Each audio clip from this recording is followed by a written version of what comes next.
¿Cuál es la imagen que tenemos de nuestro Señor Jesús? Creo que la mayoría de los que estamos acá, asumo, consideramos al Señor como el Rey de Reyes, como Dios, como el Hijo de Dios, como el Mesías, probablemente alguno que tenga alguna perspectiva un poco bíblica. En la práctica, ¿cumple Él las expectativas que tenemos? ¿O nos resulta de repente un poco frustrante que tenemos expectativas de alguna manera que exceden o que parecen exceder a lo que en la práctica vemos? Eso es una realidad, hermanos, y gran parte de la frustración que se genera entre los que se denominan evangélicos y en medio de muchas iglesias evangélicas es que pareciera ser que al final del día Jesús no es el Jesús que muchas veces imaginamos que es. No es el Jesús poderoso, no es el Jesús que me va a sacar de todos mis problemas, no es el Jesús que va a cumplir mis expectativas inmediatas. Y eso en muchos genera frustración, genera incluso hasta el deseo y el ánimo de abandonar la carrera, y muchas veces la gente se termina apartando, no porque Jesús necesariamente haya fallado, sino porque las expectativas no son necesariamente correctas. Bueno, esto no es nuevo. Lo cierto es que es algo que pasó en Israel con la venida del Señor Jesús y pasó aún en Jerusalén, en el núcleo religioso judío. Aún entre los más religiosos de Israel ocurrió este tipo de decepción, vamos a decir entre comillas. Y esa es lo que vamos a estar estudiando hoy precisamente, uno de los mejores ejemplos, donde el Señor Jesús ya se revela absolutamente, sin ningún tipo de problema frente a las multitudes. Ya no hay que ocultar aquí nada, no hay que mantener en silencio ciertos atributos del Señor Jesús, quién es Él, qué ha venido a hacer. Pero la gente, a pesar de ver todo ese despliegue, termina preguntándose, ¿quién es este? ¿Quién es este? Después de 3 años o más quizás de haberlo tenido al Señor en medio de ellos. ¿Sí? Y esta es una de las escenas más conocidas de los evangelios y al mismo tiempo creo que una de las menos estudiadas con cuidado en detalle, ¿sí? La de Mateo 21, versículos 1 al 11. ¿Sí? La llamamos normalmente la entrada triunfal y realmente la imaginamos como una fiesta y tuvo muchos elementos como esto, ¿sí? De celebración, como vamos a ver. Pero cuando uno va al detalle, especialmente en el relato de Mateo, podemos ver que esta definitivamente es una coronación muy diferente a las que la gente en ese momento estaba acostumbrada y a la que uno mismo estuviera acostumbrada. Sin pompa, sin esplendor, sin ejército, sin tambores, sin platillos, y más aún, con un rey verdadero, el rey, montado sobre un burrito. Bueno, en nuestro estudio de Mateo veníamos siguiendo, ¿sí?, a Jesús camino a Jerusalén. ¿Sí? Los capítulos 19 y 20 nos enseñaron la lógica invertida del reino. Ha sido el tema predominante en las últimas predicaciones. ¿Sí? Esta idea de que los primeros serán postreros y los postreros primeros. Así es como funciona en muchos aspectos fundamentales el reino de Dios, el reino de los cielos. Y al mismo tiempo el Señor Jesús nos muestra, Mateo nos muestra cómo el Señor se deja ver sin problemas y es explícito respecto de cómo es esa lógica en términos prácticos en la vida de una persona y en la vida del mismo rey.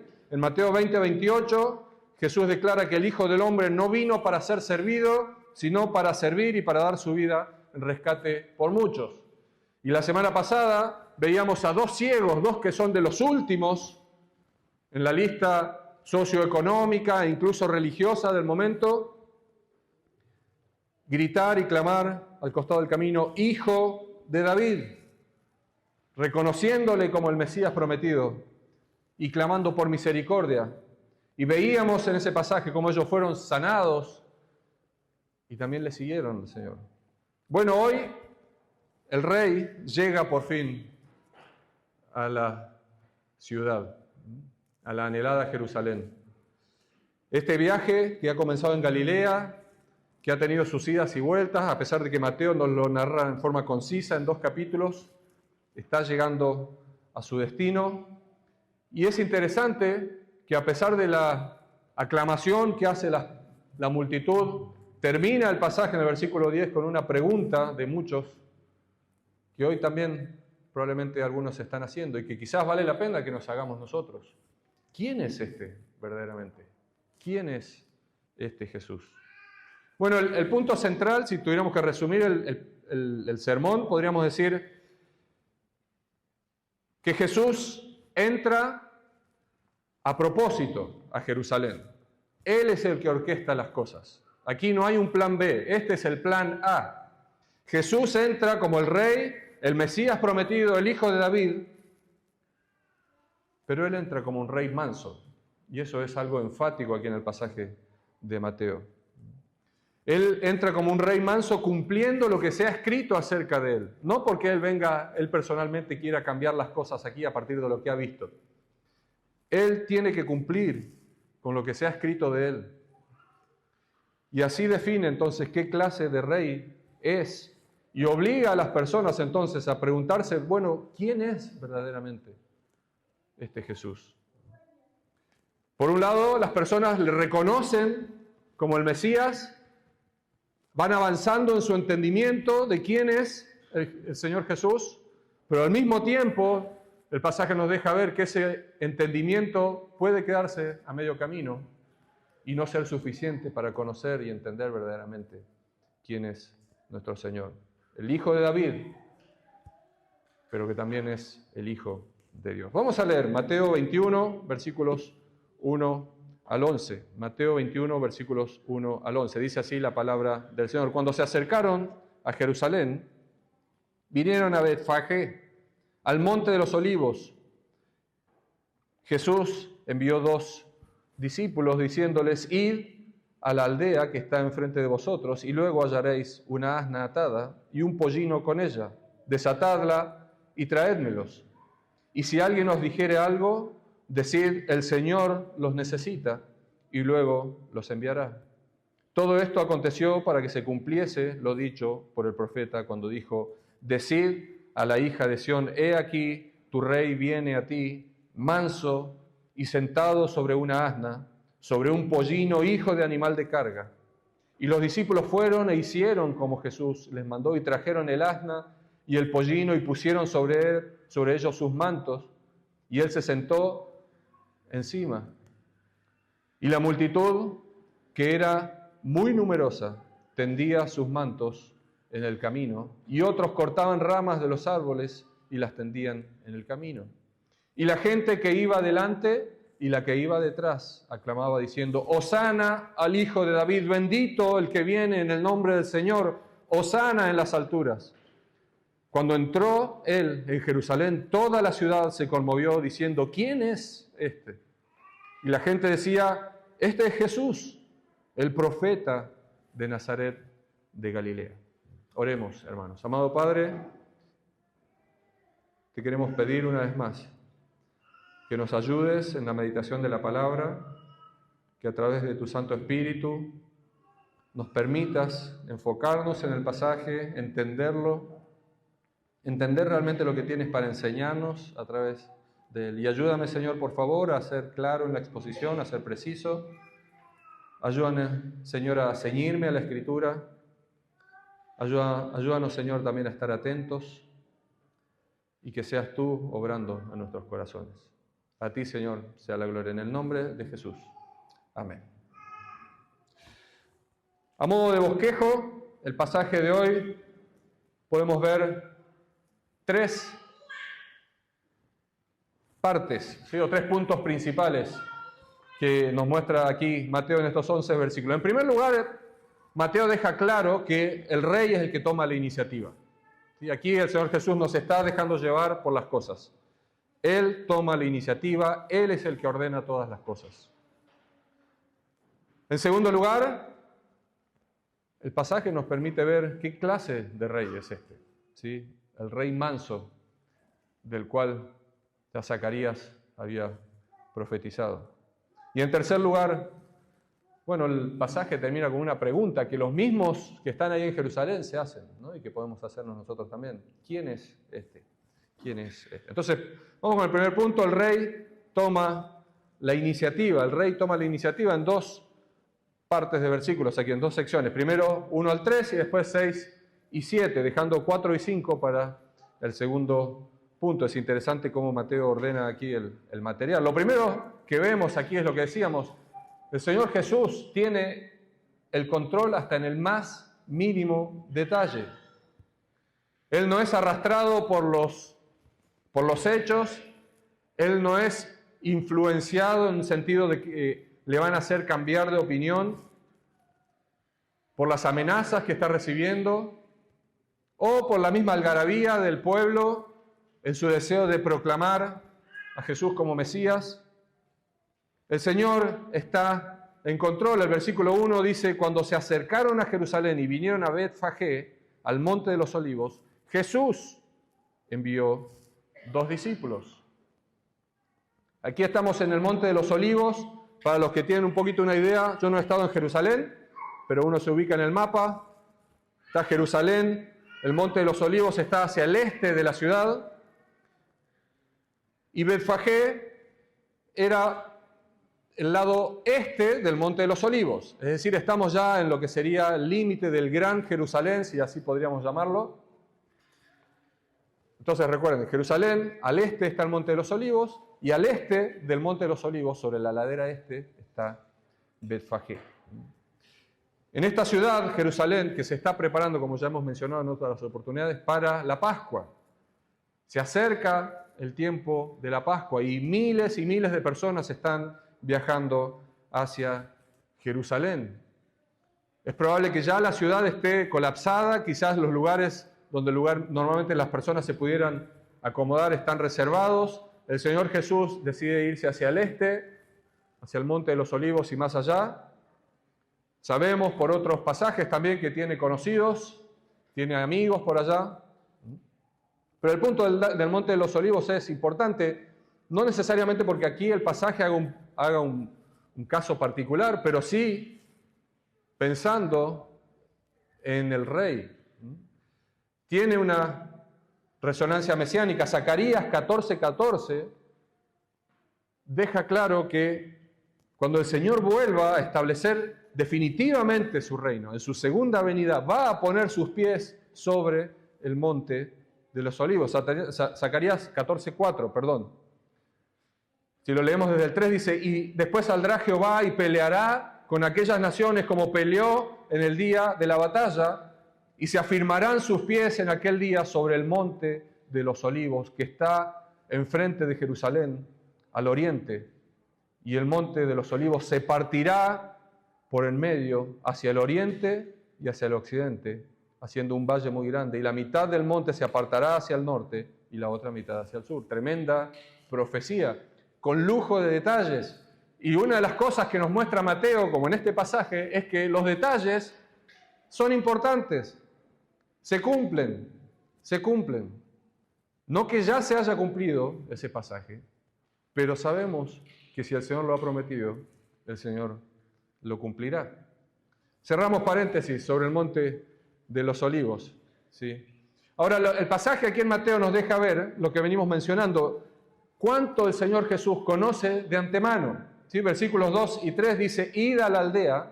Mandó a 2 de sus discípulos, ¿no? Y les dice: id a la aldea que está enfrente de vosotros, y luego hallaréis una asna atada y un pollino con ella. Desatadla y traédmelos. Y si alguien os dijere algo, decid: el Señor los necesita, y luego los enviará. El Señor habla con una precisión, con lujo de detalles. Sabe dónde están exactamente los animales, sabe exactamente en el momento en que se van a encontrar los animales atados ahí, porque uno puede saber que en cierta casa se tienen ciertos animales, pero saber que exactamente en el momento donde que vayan los dos discípulos van a encontrarlos atados y van a encontrar el asna y el pollino, el burrito, atados y que van a poder desatarlos. Bueno, es realmente notable. ¿Sí? No hay duda de que el Señor Jesús tiene conocimiento absolutamente pleno. Algunos dirán, no, quizás alguien ya le había dicho. Hermanos, Mateo está mostrando el conocimiento pleno, el poder, la autoridad del Señor Jesús sobre todas las cosas. Desde que comenzó su evangelio, este pasaje viene a reivindicar una vez más la autoridad y el conocimiento pleno del Señor Jesús absolutamente sobre todas las cosas. Él es el que acomoda los destinos, el suyo personalmente y el de todas las cosas, hasta el de dos burritos, ahí cerca de Jerusalén. Hasta el más pequeño detalle. Ahora los discípulos dice que obedecieron, ¿sí? Los versículos 6 y 7 nos dicen que fueron e hicieron como Jesús les mandó y trajeron el asna y el pollino y pusieron sobre ellos sus mantos y él se sentó encima. Juan 12:16 agrega un detalle que simplemente nos da un poquito de luz y que quizás nos hace entender que no somos los únicos que de repente nos preguntamos por qué todo esto. Bueno, los discípulos también no están entendiendo mucho. Dice que ellos obedecieron al pie de la letra lo que el Señor Jesús les manda, pero que no entendieron sus discípulos al principio. Es decir, ellos están obedeciendo, entienden que Jesús es soberano y ellos obedecen, pero no están entendiendo qué es lo que está pasando acá. Así como de repente uno va leyendo y se encuentra a Jesús, si uno no sabe la historia, se encuentra que de repente Jesús, luego de sanar a dos ciegos, tremendo milagro, hace traer dos burritos para entrar a Jerusalén.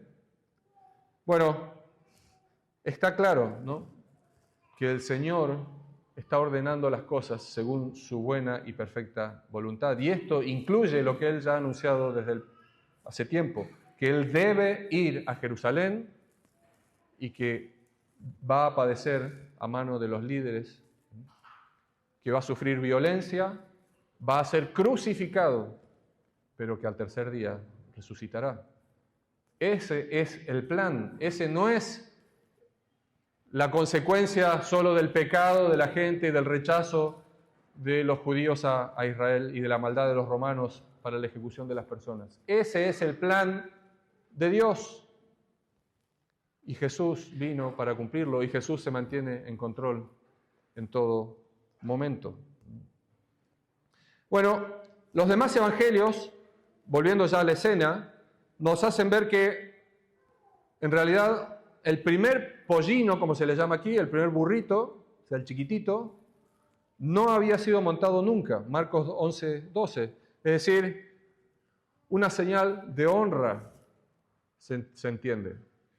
Una honra entre comillas, porque es un burrito, ¿sí?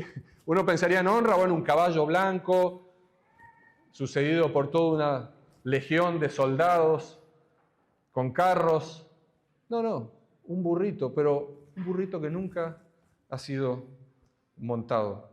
Sí, es interesante que los otros evangelios también dejan ver que efectivamente los dueños de estos animales inmediatamente salen a cruzar a los discípulos y les preguntan, ¿qué están haciendo?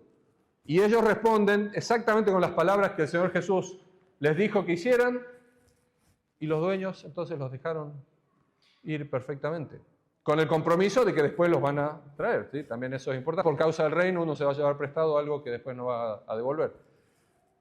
Pero muy importante, hermanos, cómo el Señor prevé hasta las conversaciones exactamente que se van a dar, que van a tener lugar. También está la idea de que algunos argumentan, bueno, aquí Mateo menciona dos, el asna y el pollino, mientras que los otros mencionan solo uno. La profecía que luego, a la cual alude Mateo, habla de un asna, habla de un pollino, pero dicen, es un pasaje, es una expresión paralela, en realidad es un solo animal. Bueno, el punto aquí es entender un animal, un burrito que nunca ha sido montado, según los que entienden, debía ir con la madre para poder ser mínimamente domesticable. Imagínense un animal que nunca ha sido montado, si una persona se sube encima es como, bueno, las domas de Jesús María, más o menos, ¿no? Entonces, aquí la idea de que van el burrito con su madre, que se la describe aquí también como una bestia de carga, interesante, como algo bien de servidumbre, ¿no? Un animal no tiene gloria. Tiene que ver con eso también, como si uno, por las dudas, si uno empieza a reconsiderar los mensajes. Bueno, el punto entonces es que si este rey gobierna hasta el último detalle de su entrada, claramente gobierna hasta el último detalle de su pasión. Lo vemos, lo vamos a ir viendo después a medida que avancemos en Mateo. Todos los detalles están bajo su control. El Señor nunca fue una víctima de sus circunstancias. Es el Cordero de Dios que vino a salvar a su pueblo de sus pecados. ¿Sí? Mezclando lo que dice por un lado Juan, este es el Cordero de Dios que quita el pecado del mundo, con lo que mismo Mateo declara desde el principio, Mateo 1, ¿sí? Él salvará a su pueblo de sus pecados. Ese es el plan desde el principio. Y lo mismo, hermanos, a modo de aplicación, uno tiene que pensar necesariamente, ese Jesús es nuestro Rey. Ese Jesús es a quien adoramos, ese Jesús es a quien servimos, ese Jesús es de quien hoy nosotros somos sus discípulos y no tenemos ninguna razón para pensar que Él hoy no tiene autoridad y dominio y control sobre cada detalle en nuestra vida. Hermano, no existen las casualidades para el creyente, por supuesto, en términos probabilísticos uno los puede decir y puede hablar usando esa terminología, pero Dios está en control. Dios está en control absolutamente de todos. Hace algunas semanas estudiamos los jueves aquí Santiago cuando dice, ojo con andar diciendo vamos a ir y hacer esto y hacer lo otro y hacer lo otro. Y dice, más bien digan, si Dios quiere vamos a ir y hacer esto y lo otro. Porque Dios es el que está en control. Y especialmente de la vida de sus hijos. Tanto las cosas buenas, a nuestro entender, como las cosas malas, a nuestro entender, todas operan en la vida de sus hijos para su gloria y para el bien. Romanos 8 nos deja ver también eso. Y muchas veces vamos a tener que ser como los discípulos, obedecer sin entender. Obedecer sin entender. Cuando el Señor nos dice, no hagas esto, no hagas esto. Y no estoy hablando de una voz audible, estoy hablando de cuando en la Escritura queda claro que hay caminos, que hay decisiones, que hay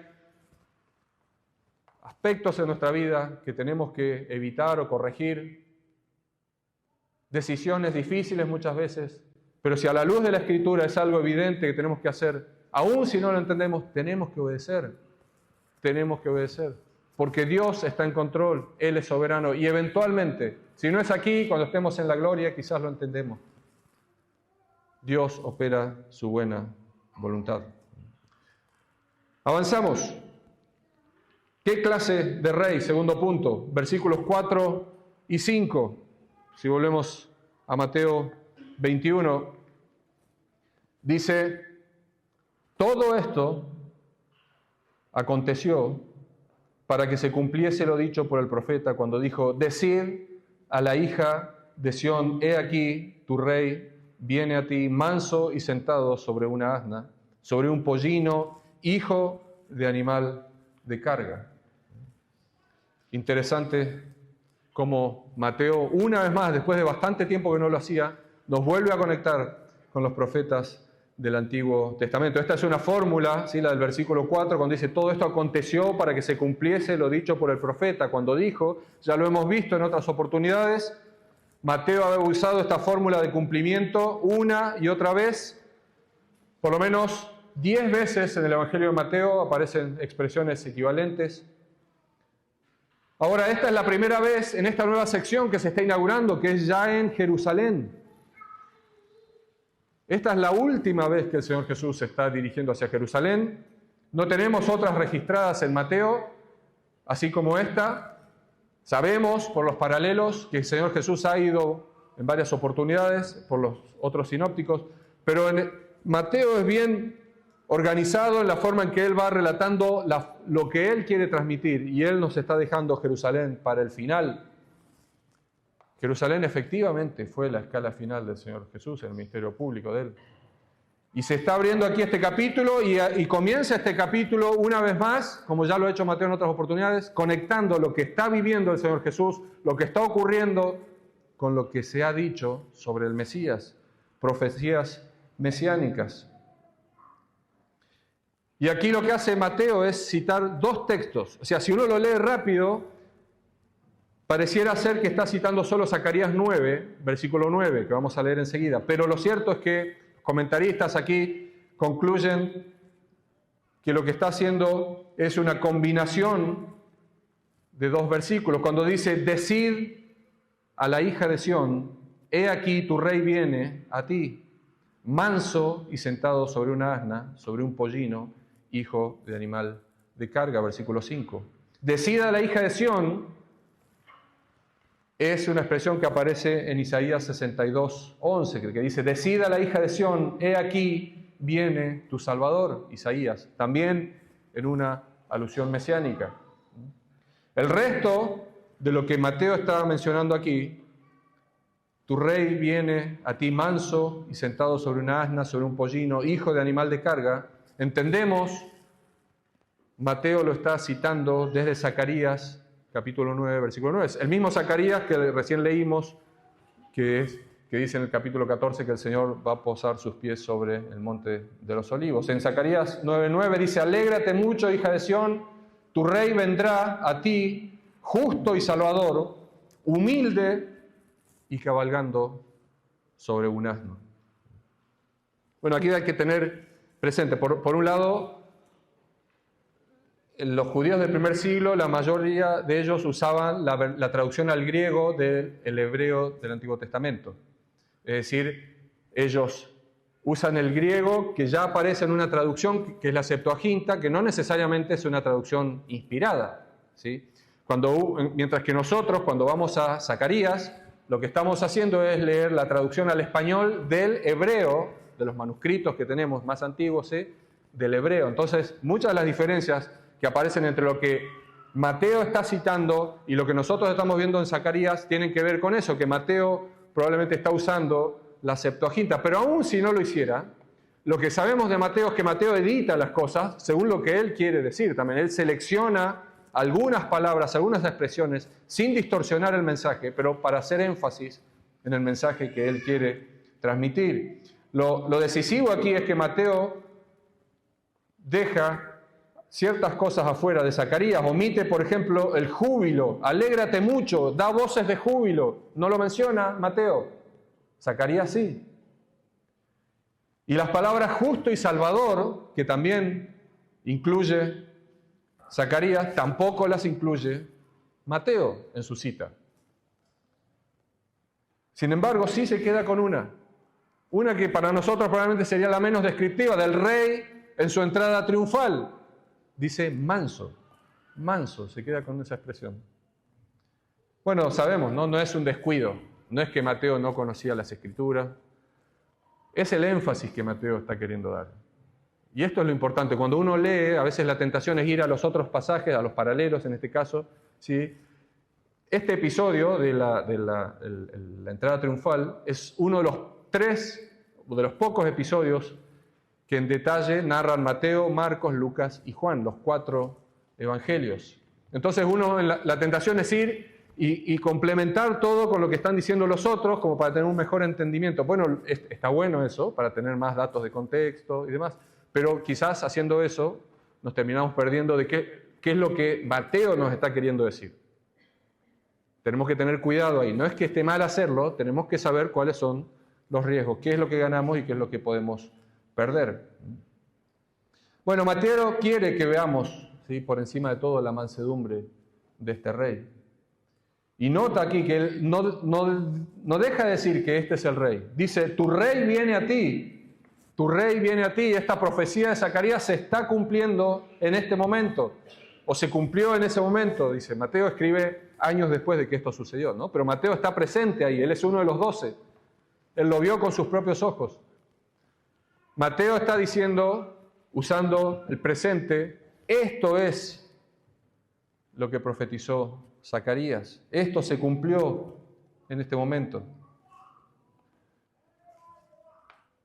Es interesante que Juan cita también a Zacarías en el pasaje paralelo, pero en una forma abreviada y sin usar la palabra manso. Es bien interesante, es decir, de los 4 sinópticos, el único que enfatiza la palabra manso de Zacarías es Mateo. Es claramente el acento que Mateo quiere dar, es lo que él quiere resaltar.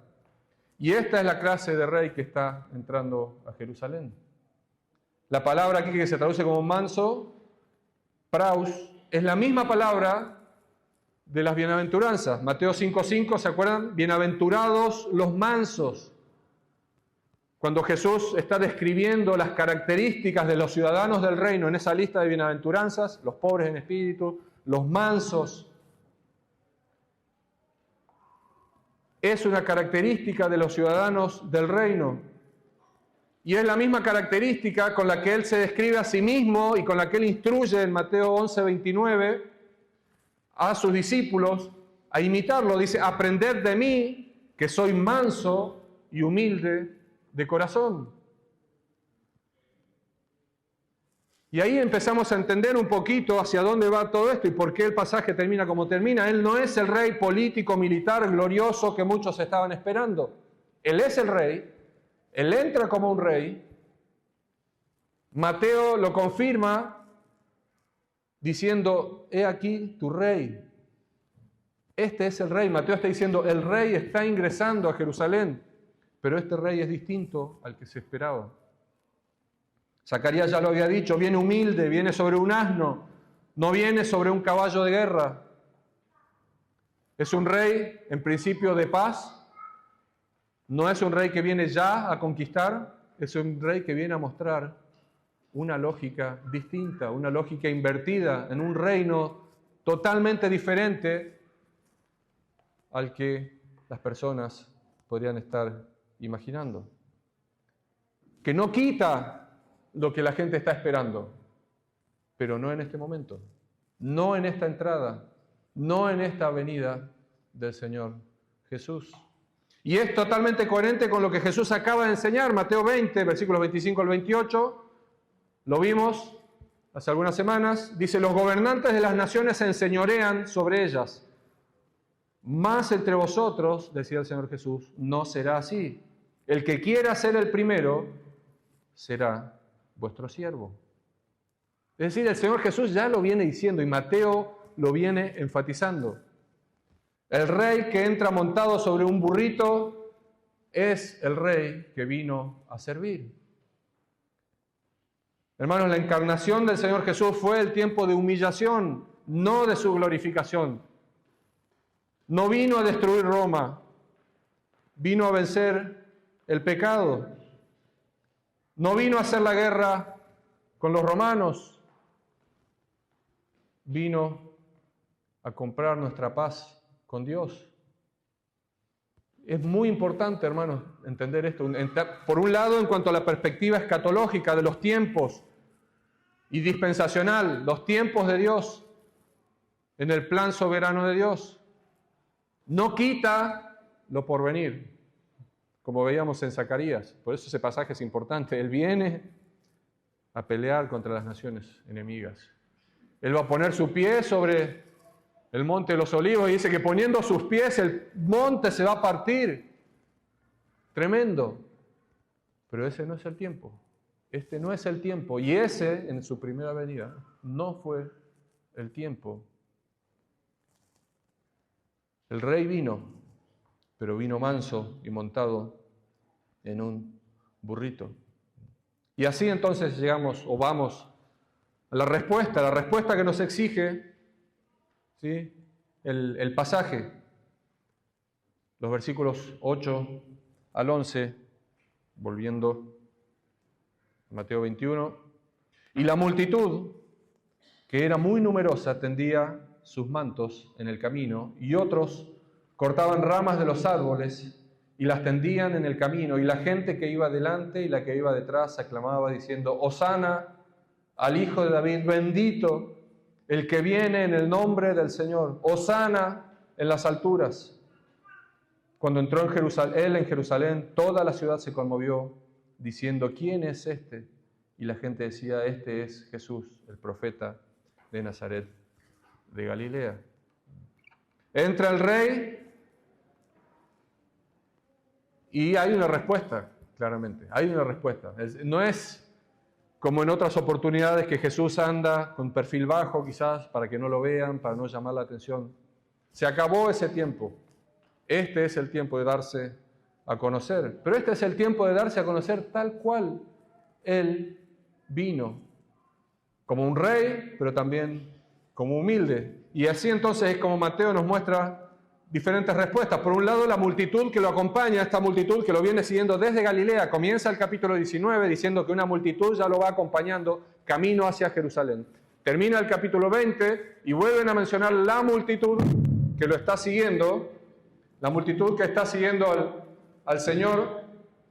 Es decir, sabemos que hay una multitud creciente. Vamos a ponerlo así. Acompañando al Señor Jesús, camino a su destino, el destino anunciado de la cruz. Y es probable, como hemos mencionado también, que al recorrer distintas localidades, más y más personas se van sumando. Y además, gente que incluso circunstancialmente se suma a la caravana porque están camino a Jerusalén por la Pascua. Una gran multitud lo acompaña. Y dice la multitud que era muy numerosa. En otros pasajes paralelos dice gran parte de la multitud, es decir, eran muchos y muchos de ellos que estaban más cerca de Jesús, tendía sus mantos en el camino y otros cortaban ramas de los árboles y las tendían en el camino, versículo 8. Sí, tender los mantos era un honor real. Tenemos una referencia en 2 de Reyes 9:3, cuando es nombrado el rey Jehú.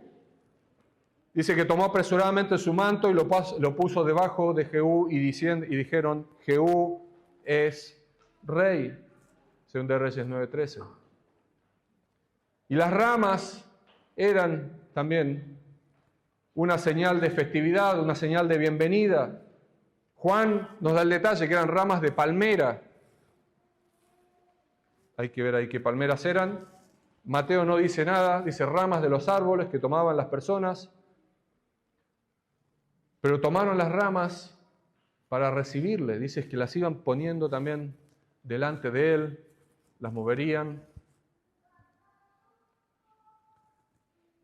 Y entonces la multitud confiesa finalmente quién es Él. Vemos por primera vez una confesión masiva respecto de la identidad del Señor Jesús. Versículo 9 dice, y la gente que iba delante y la que iba detrás aclamaba diciendo, Hosana al Hijo de David, bendito el que viene en el nombre del Señor, Hosana en las alturas. Estas palabras, ahí Hosana, uno piensa, bueno, ¿de dónde viene Hosana? No aparece más en el Nuevo Testamento, excepto en los pasajes paralelos de los Evangelios, de la entrada triunfal.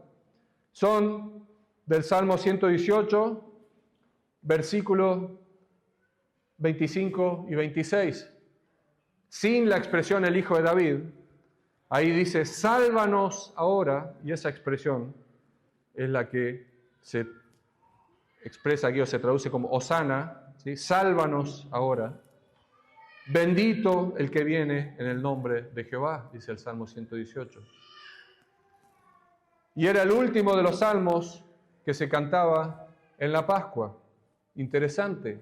La gente se estaba predisponiendo para la Pascua, ven venir a Jesús y usan el salmo que ellos normalmente cantaban en la Pascua para referirlo al Señor Jesús. Sálvanos ahora. Sálvanos ahora. Y ahora aquí agregan Hijo de David. Es decir, esto ya es una aclamación de alabanza y de reconocimiento público. Este es el Mesías que nos va a salvar. Esta es nuestra salvación. Y es interesante que en la tradición, en el Salmo 119 es una plegaria, es un pedido a Dios. Sálvanos Dios, sálvanos Dios. Pero con el tiempo esa expresión y ese cántico fue mutando y fue adoptando la forma de proclamación. El Señor salva, Jehová salva. Hosana al Hijo de David. Hosana al Hijo de David, la combinación, ¿no? La identidad mesiánica Hay muchos pasajes en el Antiguo Testamento, segunda de Samuel, especialmente deja ver la promesa, capítulo 7, creo que hay versículo 15, que Dios hace, ¿sí?, el pacto con David, de que de su descendencia, de su casa, vendrá un rey que reinará para siempre. ¿Sí?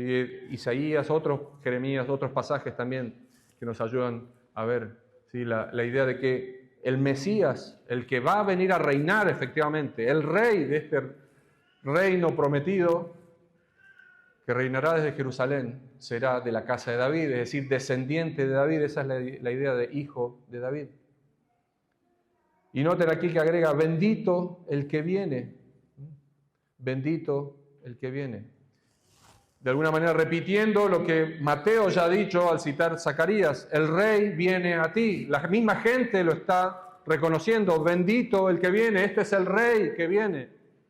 Es decir, no es solo Mateo que está diciendo es el Mesías el que está entrando aquí. La gente misma lo está declarando. Lo que ha declarado Zacarías se está cumpliendo frente a sus propios ojos. Y es notable que esta expresión hijo de David, que ha sido una característica de Mateo comienza, Mateo 1, versículo 1, Jesucristo, hijo de David. Mateo viene a presentar a Jesús como el hijo de David, el Mesías prometido a la nación de Israel. Luego, los ciegos en Mateo 9, 27 declaran una vez más, Jesús, hijo de David. Luego, como veíamos la semana pasada, la mujer cananea también en Mateo 15, versículo 22, declara, hijo de David, ten misericordia. Y finalmente, los otros dos ciegos que estaban mendigando al costado del camino, Mateo 20, versículos 30 y 31, vuelven a expresar su clamor con las mismas palabras, hijo de David, Señor, hijo de David, ten misericordia. Impresionante el arco, uno podría decir, que se arma a lo largo de Mateo cuando uno va conectando los puntos. Comienza Mateo declarándolo, pero luego son todas personas descartables para la sociedad, quienes reconocen al hijo de David. Los dos ciegos primero, la mujer cananea, gentil, por supuesto, completamente afuera, ¿sí?, para los hijos de Israel, y luego los otros dos ciegos al costado del camino, pero ahora sí, es la multitud la que la está declarando. Por primera vez vemos abiertamente una declaración pública de que Jesús es el Mesías. La gente lo está reconociendo. ¿Lo están entendiendo verdaderamente así? Bueno, Mateo 22, 42 deja ver que sí, porque Jesús pregunta a los fariseos, ¿de quién es el Cristo? ¿O quién es el Cristo? Y ellos dicen, ¿de quién es hijo? Y ellos dicen, es hijo de David. Es hijo de David. Es decir, los fariseos tenían clarísimo la expresión hijo de David, y la gente lo tenía muy claro también. La expresión hijo de David para ellos significaba el Cristo, el ungido, el que había de venir para redimir y para restaurar a Israel. Ahora la pregunta es, ¿son estos los que aclaman, los mismos que después lo van a crucificar? No sabemos la verdad. Algunos dicen que sí, otros dicen que no. Lo que sí sabemos es que seguro en esta multitud está la caravana que viene desde Jerusalén. Pero no sabemos si son los mismos que vienen desde Galilea hacia Jerusalén. Pero no sabemos si son los mismos que luego, capítulos más adelante, van a estar pidiendo que le crucifiquen. Lo que sí sabemos es que es un gran número de personas, un gran número de personas. Ahora, lo que vemos también es que no todos en la ciudad están en la misma página. No todos están esperando que aparezca el Mesías. Están esperando la Pascua, seguro, pero no están necesariamente esperando el Mesías. Dice, cuando entró él, versículo 10, en Jerusalén, toda la ciudad se conmovió, diciendo, ¿quién es este? ¿Quién es este? Y la palabra que se usa aquí para decir se conmovió es una palabra realmente estremecedora, literalmente. Se estremecieron, se sacudieron, es la misma que se usa para terremoto cuando se habla de la crucifixión y de la muerte y de la resurrección de Jesús.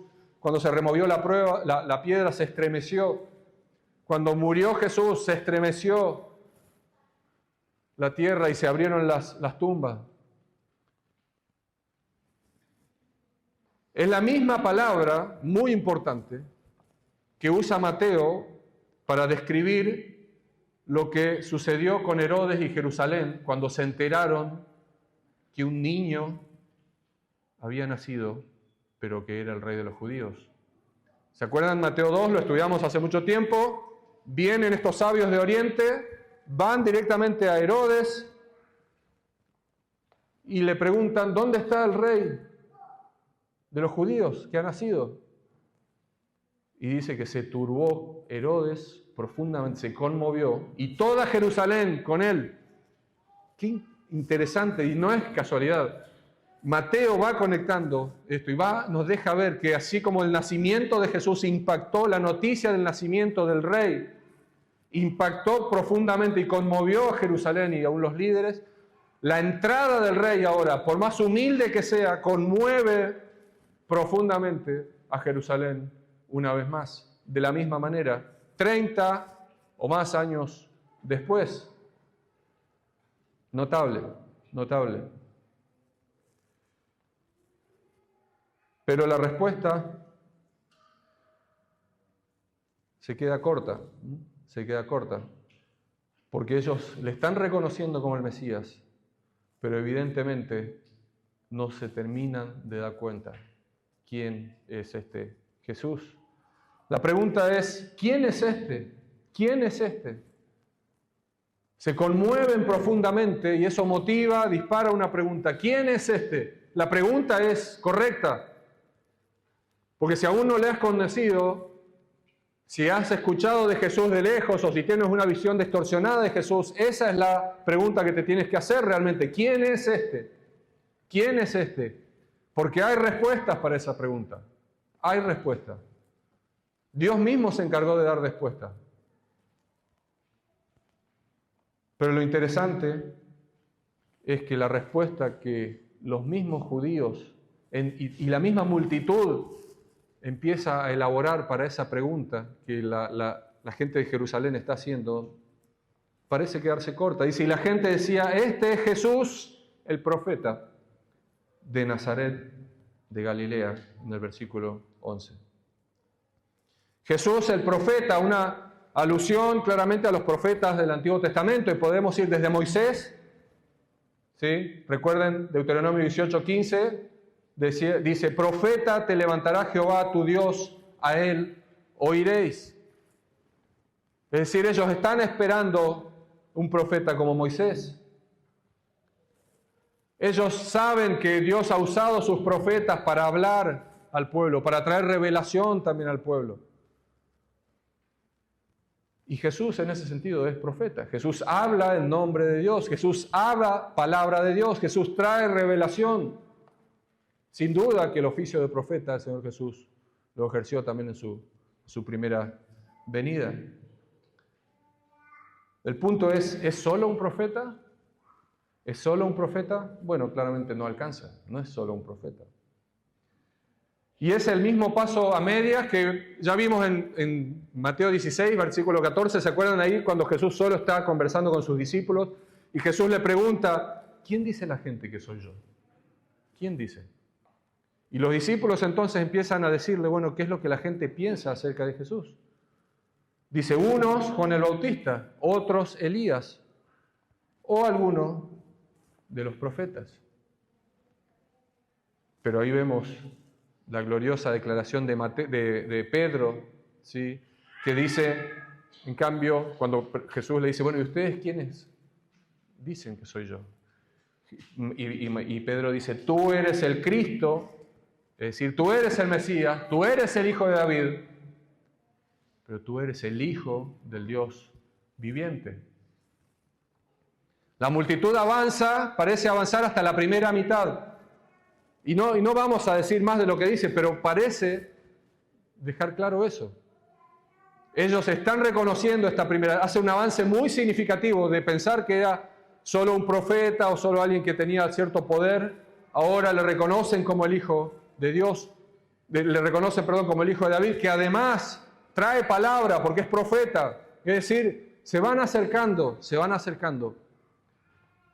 pero pareciera que todavía no le reconocen como el hijo del Dios viviente. A pesar de que entendemos también a la luz de la historia y del Evangelio mismo de Mateo que Pedro hizo esa revelación, esa declaración que dice Jesús no se la reveló ni carne ni sangre, pero Pedro del todo tampoco entendía lo que significa que Jesús es el Hijo del Dios viviente, porque lo vemos después, todavía tener expectativas terrenales, limitadas.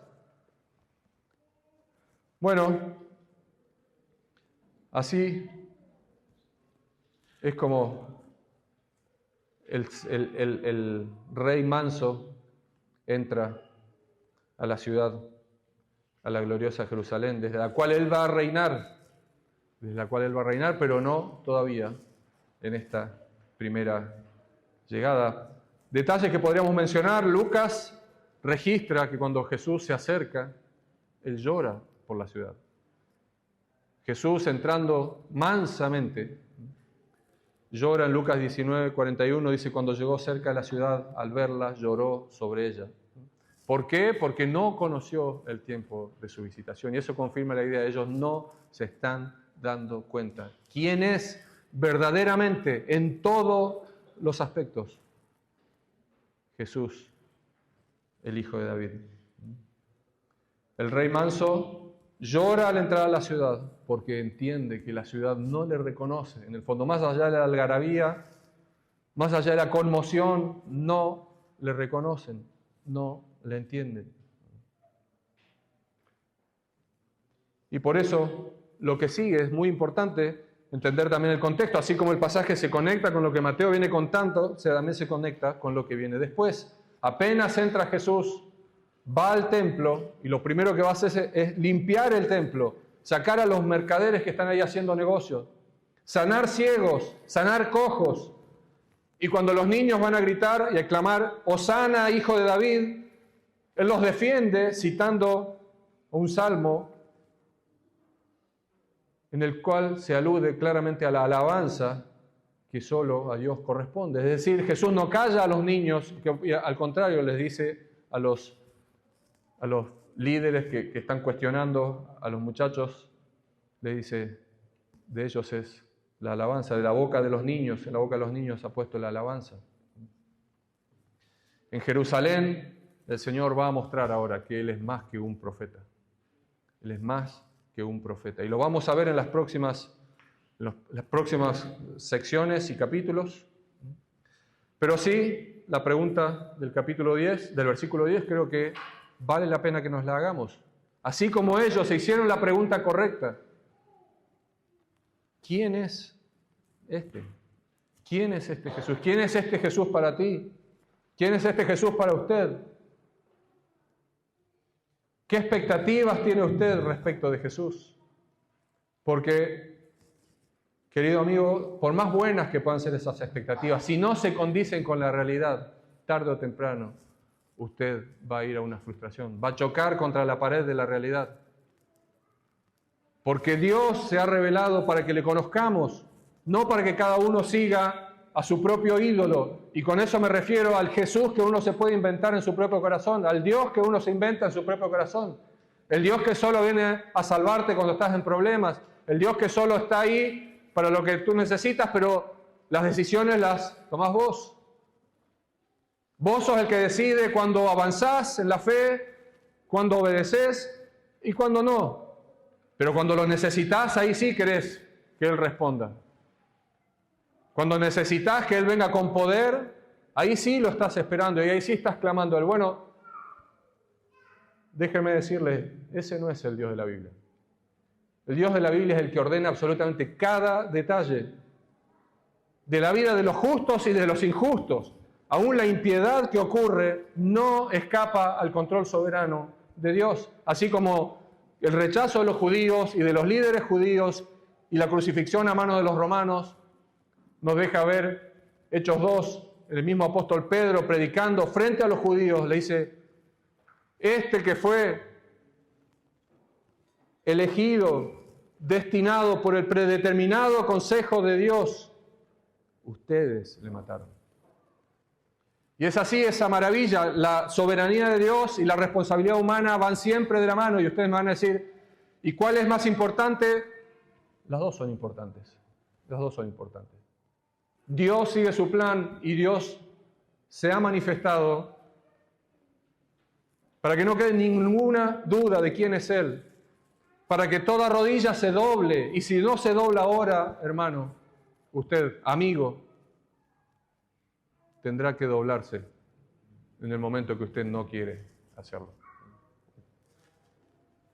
El Mesías se revela, el Rey está llegando. Este es el Rey que llega en humillación, vendrá en gloria. Y esa es nuestra esperanza, y esa es nuestra predicación, que así como Él entró en humillación y fue crucificado, también resucitó al tercer día, ascendió a los cielos, y un día vendrá a buscar a su iglesia y a reinar. Y ahí sí vendrá con mano de hierro. Y ahí sí, toda rodilla se doblará. Toda rodilla se doblará. Queridos amigos, bueno, aquí está la buena noticia, ¿sí? Hosana, el Señor viene a salvar. El Señor está salvando.